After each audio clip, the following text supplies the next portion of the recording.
Garnacho di menit-menit menjelang akhir ya, yang gue pikir itu gue yakin ini mah menang sih, udah fix menang. Si Rashford nih kenceng sih kenceng, tapi otaknya nggak dipakai bos.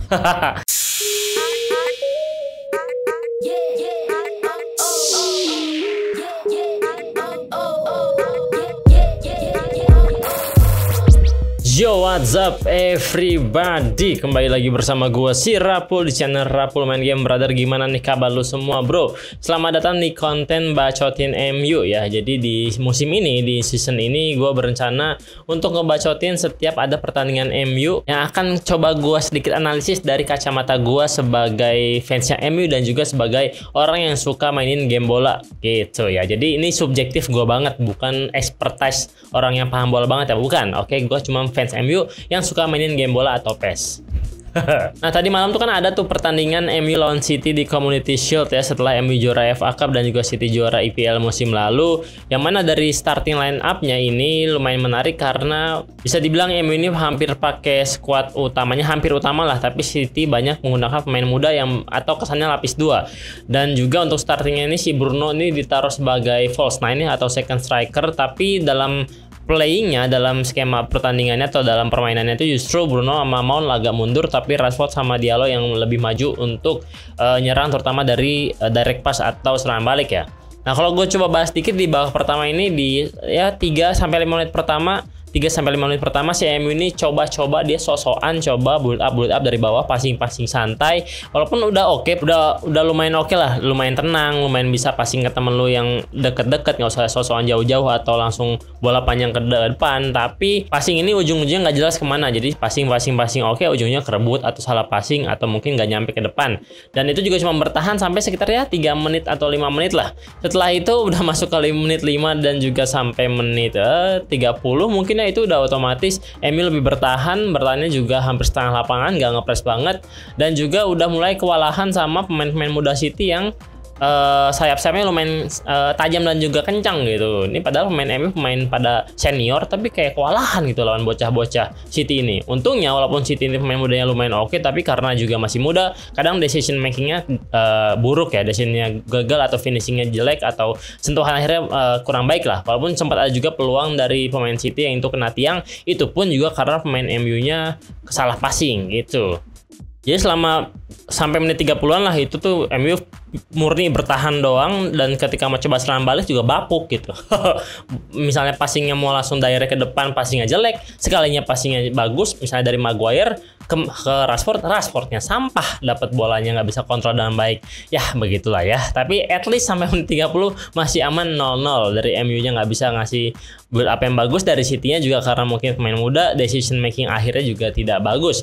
Nah, menit 31 sampai 45 gue lihat ini ada perkembangan sedikit. MU udah mulai bisa nyerang, bahkan nyiptain beberapa peluang yang lumayan oke lah masuk ke kotak penalti City. Yang terutama ini sebagian besar kalau menurut gue tuh yang bisa ngasih gebrakan atau sentuhan yang lebih bagus untuk ke depan, yaitu dari Amad Diallo dari sisi kanan. Untuk sisanya pemainnya hampir bisa dipastikan mereka adalah sampah yang berbaju merah aja ya.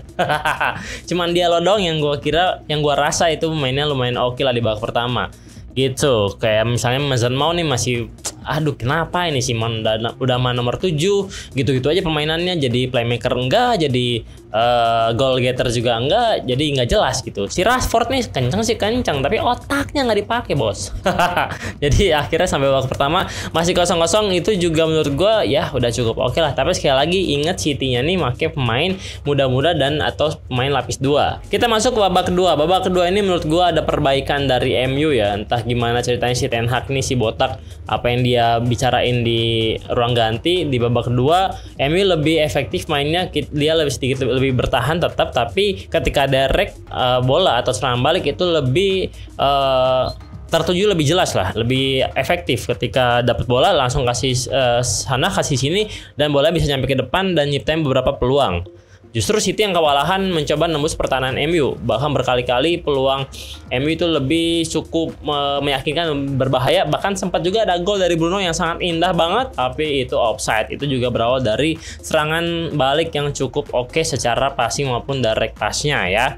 Oke, di babak kedua ini gue kira secara permainan MU lebih bagus. Entah karena City-nya yang pemain muda atau karena MU-nya yang emang udah berkembang, tapi menurut gue layak banget MU nyetak 2 bahkan sampai 3 gol tuh menurut gue layak. tapi bener-bener baru nyetak gol akhirnya lewat Garnacho di menit-menit menjelang akhir ya, yang gue pikir itu gue yakin ini mah menang sih, udah fix menang. Ternyata nggak, MU nggak bodoh ya kan, pasti MU itu bodoh. Kesalahan yang terjadi juga kayak musim lalu, menit-menit akhir nih MU sering banget kehilangan fokus, tiba-tiba di menit akhir bola dari City di crossing, bahkan yang headingnya juga Bernardo yang sebenarnya juga bukan pemain yang sering heading gitu, bukan pemain yang sering nyetak gol lewat header. Ditambah juga entah kenapa si Ten Hag nih mainin Pellistri jadi back sayap kanan ya. Pellistri yang dipakai jadi back kanan akhirnya juga kurang bisa ngecover si Bernardo, dan gol akhirnya 1-1.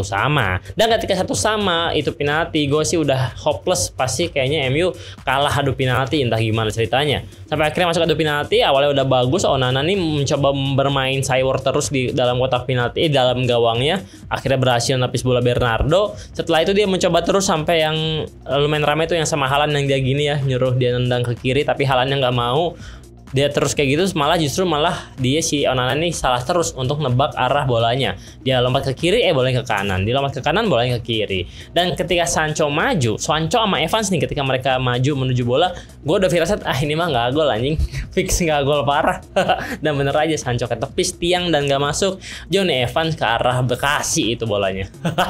Akhirnya ya udah, MU kalah adu penalti 7-6, City juara Community Shield. Cuman yang mau gue highlight di sini adalah untuk pertandingan Community Shield, entah kenapa gue ngerasa ini masih kayak pramusim. Dua pelatih saya kayak masih belum menunjukkan untuk skuad terbaiknya. Entah Pep emang udah bosen juara, bosen piala, atau mungkin Ten Hag-nya juga yang masih terus nyobain skema yang baru buat tim dia. Cuman yang mau gue tekanin juga, ini musim ketiga Ten Hag, gue rasa perkembangannya itu semakin terlihat. Jadi sangat layak dia itu bertahan, sangat layak dia diterusin untuk kontraknya, apalagi di 2 musim pertama walaupun mainnya nggak konsisten tapi udah dapat 2 piala. Tadinya gue harap itu Community Shield bisa dapat supaya ningkatin lagi positive vibes di ruang ganti, ningkatin lagi skema chemistry antar pemain, dan juga ningkatin mental pemainnya, tapi ternyata nggak menang. Tapi gue lihat permainannya itu jauh lebih baik dibanding sebelum adanya Ten Hag.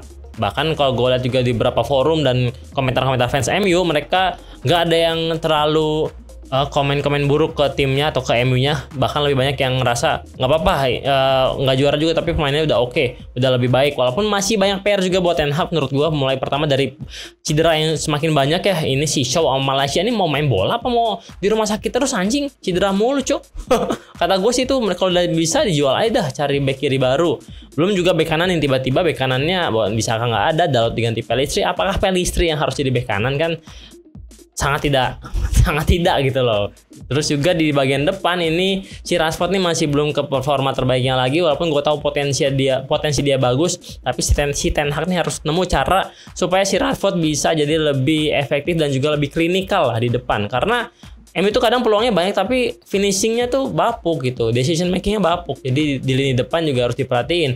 Dan terutama juga si Mason Mount yang udah masuk ke musim keduanya sekarang, yang harusnya bisa jadi entah itu pendamping Bruno atau menjadi backupnya Bruno. Dia masih belum jelas nih fungsi dia tuh sebagai apa. Apakah playmaker, apakah second striker, apakah false nine, apakah goal getter, ini masih belum jelas. Jadi masih banyak banget PR dari Ten Hag. Cuman untuk awal musim di Community Shield ngelawan City, salah satu tim kuat dengan sistem yang udah sangat rapi dari Pep, bisa hampir menang dan juga menahan imbang ke adu penalti, udah oke sih. Harapannya ya si Ten Hag semoga bisa semakin konsisten nemu cara-cara untuk mengatasi atau menutup bolong-bolong atau celah-celah di MU, dan nantinya di Liga bisa lebih baik dari segi performa dan juga target untuk papan klasemennya.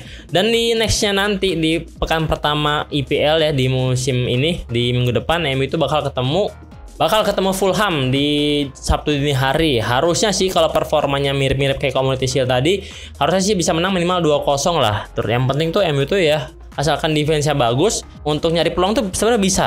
Jadi defense-nya bagus, nyari peluang bisa. Depannya ini loh, tinggal decision making yang bener, finishing yang klinikal, pasti bisa jadi gol. Yang kedua juga harus ketika udah unggul, itu tuh harus fokus jangan sampai kegolan, apalagi di menit akhir. Gitu. Jadi harapan gue sih MU lawan Fulham nanti, prediksi gue 2-0 harusnya menang gitu dia. Untuk bacotan MU gue yang pertama, gimana cuy? Udah kayak just talk gue belum? Segitu ya video kali ini, see you next time brother, bye bye.